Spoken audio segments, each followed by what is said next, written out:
Why do you watch YouTube videos? And is it true that when someone says, you heard it on the internet, it's gotta be true? Is that true? Let's find out.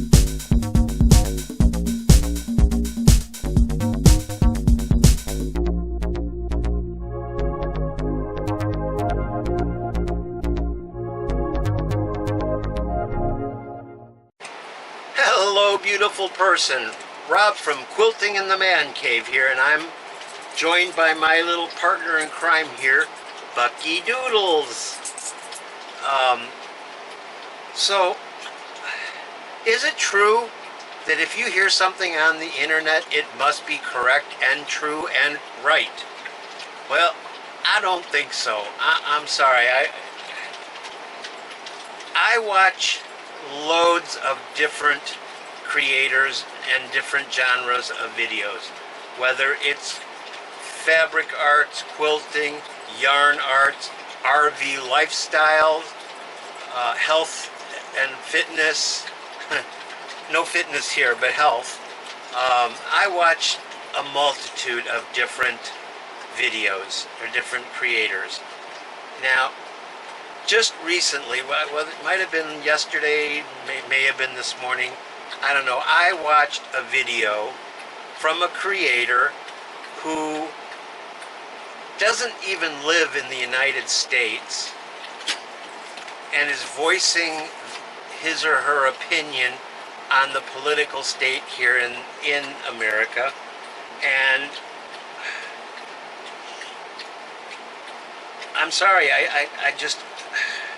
I'm sitting here screaming at this creator. It's like, you don't even live here in the States and you're putting your 2 cents into it? Get the heck out of here. Get the heck out of Dodge. Oh, I was livid when I watched that. I had to shut it off. And believe it or not, I unsubscribed to that channel, and I also hit the thumbs down button. I don't come to creators' channels to listen to their spiel about their political or religious views.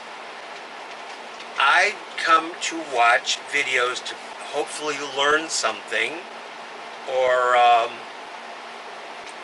just get information, and not somebody's biased opinion of a political situation from not even within their country.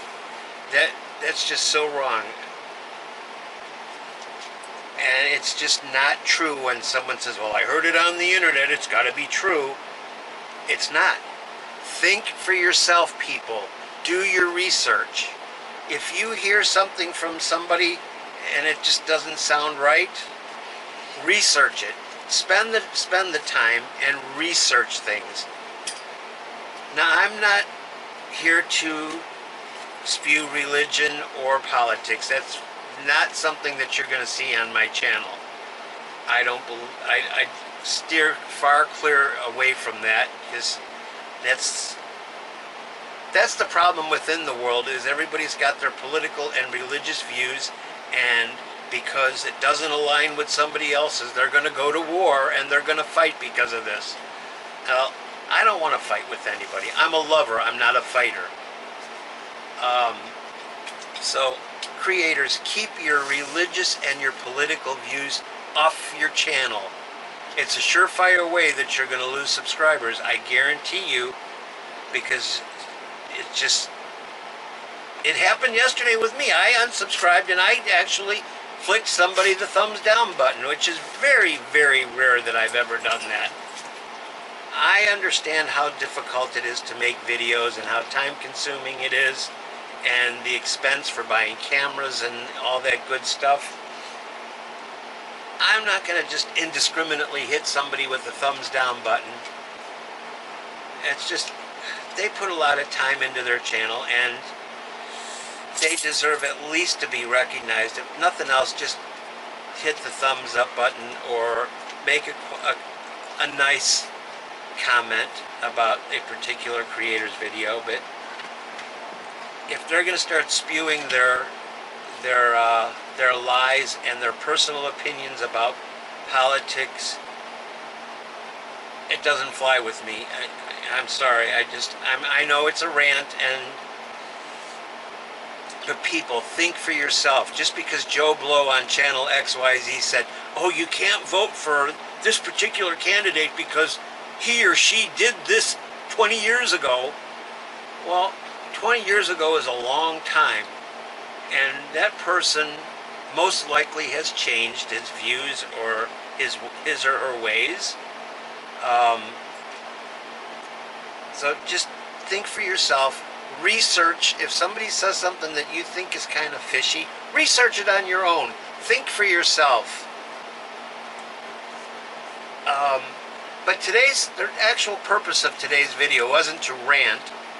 I have an unboxing today, and sadly it's already open because this is the second time I'm trying to record this video, and I had a camera malfunction, so we're going to try this again. If you follow my channel, you know I do Cotton Cuts puzzle mystery quilts, and I'm doing it again with the Wild West, and I'm doing Ghost Town is one of them, and I want to keep all my clues and completed blocks in a craft box like this. These are so handy to have, not just for like a puzzle mystery quilt, but for any project, any quilting project. Most blocks fit into here. These are 12, they hold 12 by 12 papers, so they'll easily hold a 12 by 12 block. So I ordered a total of 3 of these because I'm doing 2 puzzle mystery quilts.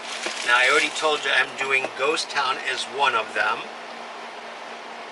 I'm not going to tell you the other one. I want you to be surprised when I do the unboxing for it. So yes, I got 3 of these.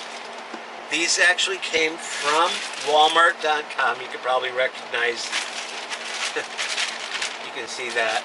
I do a lot of shopping on Walmart.com because I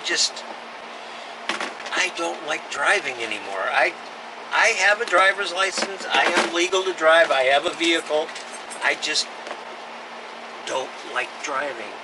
Maybe part of it is because I do have some issues with my eyes, and it just scares me to death to be out there in the world.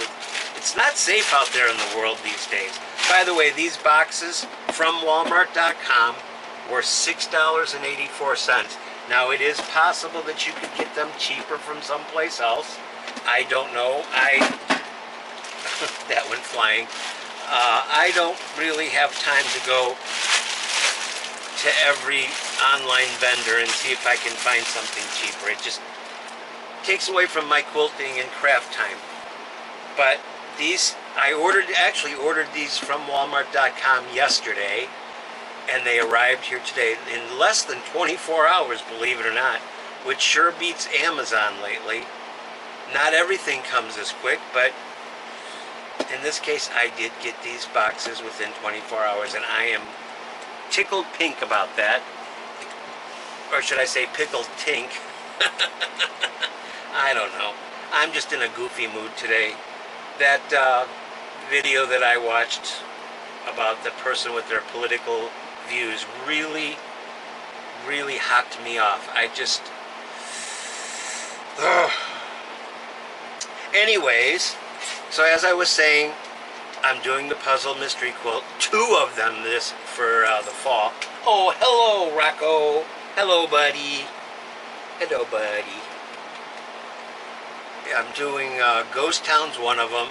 Like I said, I'm not going to tell you the second one because I want it to be a surprise. I want to be surprised. Even though I already know what it is, but I still want to be surprised when I open it. What else is happening? Not much. I starched and ironed my fabrics for the Ugly Fat Quarter Challenge that Lisa is hosting. So that's that's done, I want to try to get started on something today. And as I mentioned in my previous video, I'm going to be making kennel quilts. 2 of them I'm hoping to make for this challenge.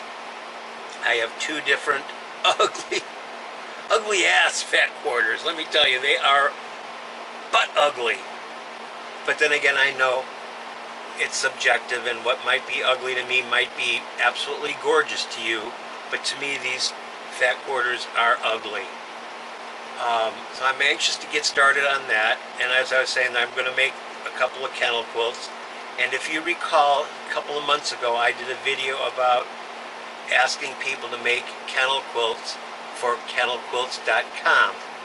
Now, I follow that website, and I just checked it just a day or 2 ago, and with the bad weather that happened in South Texas with the hurricane that passed through there, and the flooding, and the fires that are ravaging the west coast of the United States, there are several rescue groups and humane societies that are in desperate need of some kennel quilts. So I figured I'm going to get rocking and rolling and get some of these made up and shipped out.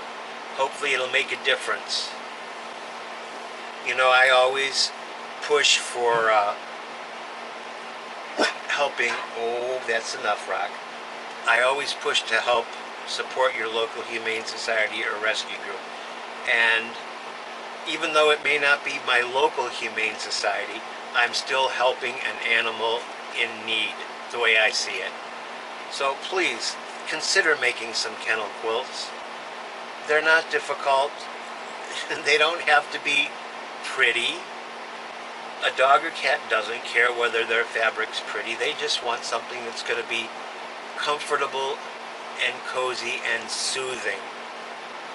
Something to give them a little comfort in their topsy-turvy lifestyle, being in a kennel, or just, it's got to be horrible for these dogs and cats to be shuffled off from one home to another, back to a shelter. Oh, but I also just want to give a quick shout out to Mona Did What. She recently rescued 2 doggos. Yay, Mona, way to go, girl. I'm so proud of you. Thank you for rescuing those animals. Please keep us posted on how they're doing.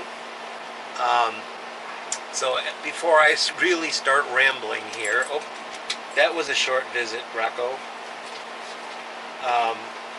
Before I start rambling too much here, I just want to say thank you for spending a little time with me today. I know time is, for some people, time is money. Time is very much lacking. Being retired, I have all the time in the world, and I may not use my time wisely, but I do what I can and when I can. Some health issues keep me restricted a little bit, and that's probably another reason why I don't like to drive. When I'm home, I'm home.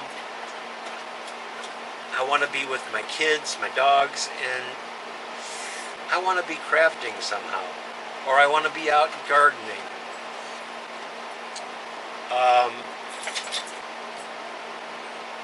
You know, it's terribly hot again and very humid here in Florida, and we here in Florida, we do things a little bit differently than the folks up north do. You folks up north, when it's cold and snowy and icy and everything, you stay inside. We do it differently down here. When it's hot and humid and just horrible, we stay inside, and we do most of our stuff in fall, winter, and spring. Where you up north, you kind of hibernate come winter time. We do it just the opposite. And I'm really looking forward to fall this year, because I'm going to be planting my fall garden. Down here in Florida, we can garden just about year-round. Yes, we do get a couple of cold snaps, usually in mid to late January, but it's nothing that's It's not like we're going to be up to our sinus cavities in snow, or we're not going to have icicles hanging from wherever. But it does get a little nippy here from time to time, and we can cover our plants, throw some sheets over them, or they say not to throw plastic over them because plastic's not a good insulator, but I have some old sheets that I can throw over some of the tender plants. So yeah, I'm really looking forward to fall this year. I'm going to be planting some snow peas, some bunching onions, and maybe even a watermelon or two. I just don't know. We'll see what kind of space I have available to me. I already have one tomato plant growing here. Actually, it's more than one. There was like 4 plants that I put in that one pot. It's what's called an Everglades tomato. It was bred specifically for growing here in Florida. And the fruit, it's going to be funny when I tell you this. You're not going to want to believe it. The fruit of these Everglade tomatoes are the size of a pea. Yes, you heard me right. I said a pea. Some people call these spooning tomatoes because you can actually sit there and eat them with a spoon. They're ideal in a salad. You just throw a handful in your salad, and they're sweet. I'm so looking forward to being out in the fall and working more in my garden. I really enjoy being outside. It's just the summer months here in Florida. It's a killer. And I'm sure there are people that watch my videos that are going to agree with me and say, "Oh my gosh, I can't stand being outside in this heat and humidity." All right, well, I think that's going to be about all for this video. It's gone on a little bit longer than I had hoped. So I just want to say thanks again for stopping in and spending some time with me today. I really do appreciate it. And thank you for all the returning viewers, and thank you to all the newest subscribers. Y'all rock. You're awesome. You're my beautiful peeps. I love y'all. Thank you for helping to continue to support my channel, whether it's through likes, comments, and subscribing and sharing videos, or whether or not you've become a member of the Caveman Club. I'm not going to go into the spiel about the Caveman Club, but if you're interested in helping to support the channel financially, there is a link below. It's through Buy Me a Coffee. Anyways, y'all just have the best day ever. Stay happy, stay healthy, stay safe, stay blessed, and most of all, stay creative. And I will see you again really, really soon. Hasta la bye-bye. Whoosh.